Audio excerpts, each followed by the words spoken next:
देखिए हर खबर यहीं पर, सब्सक्राइब कीजिए TV9 भारतवर्ष।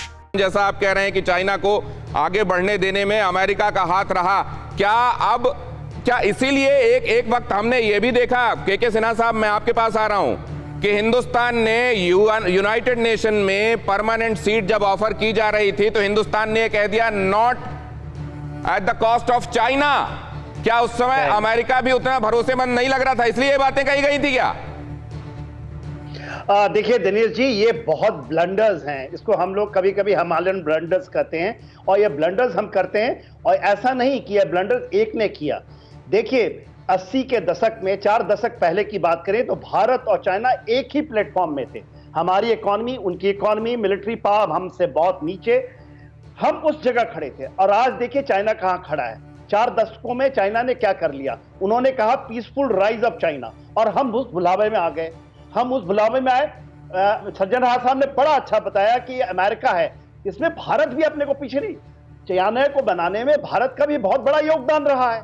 आपने तो यूएन की बात कही, हर एक फोरम में, WTO में आ गया चाइना, और हर एक जगह। नहीं, वैसे किसको कहा जाए सर, सिन्हा साहब, किसको मना किया जाए? क्या ये कहा जाए कि हिंदुस्तान ने नहीं किया, जब उसको अपना हक लेना चाहिए था उसने कहा नहीं चीन को दे दो परमानेंट सीट? क्या हिंदुस्तान ने उसको आगे बढ़ने में मदद नहीं की? क्या अमेरिका ने एक समय मदद नहीं की? क्या यूनाइटेड नेशन आज तक उसको नहीं झेल रहा है? वो मैरीटाइम से लेकर कुछ नहीं मानता, क्या उसको नहीं झेल रहा है? क्या हांगकांग वगैरह में यूएन जो कह रहा है, क्या उसको वो मान रहा है? मैं इसको शिवाज साहब के पास लेकर जाऊंगा और आपके पास दोबारा आऊंगा। उससे पहले बता दूं, 6:30 बजे मां गंगा का तिब्बत कनेक्शन आप देखने वाले हैं। चीन में मां गंगा, इतिहास जिस पर आपको होगा नाज, लेकिन यह पछतावा भी कि क्या हमने अपनी धरोहरें समेटी नहीं है।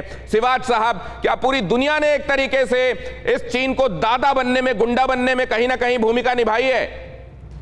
बिल्कुल दिनेश, इसमें कोई शक नहीं। जैसे बताया है कि एक तो अमेरिका ने तो रोल किया ही। अमेरिका ने 2 गलतियां की। एक तो कहीं ना कहीं इसने बढ़ावा दे दिया चीन को, एक वो अपने तरफ देखने लग गया, और उस टाइम चीन ने इस चीज का फायदा उठाया।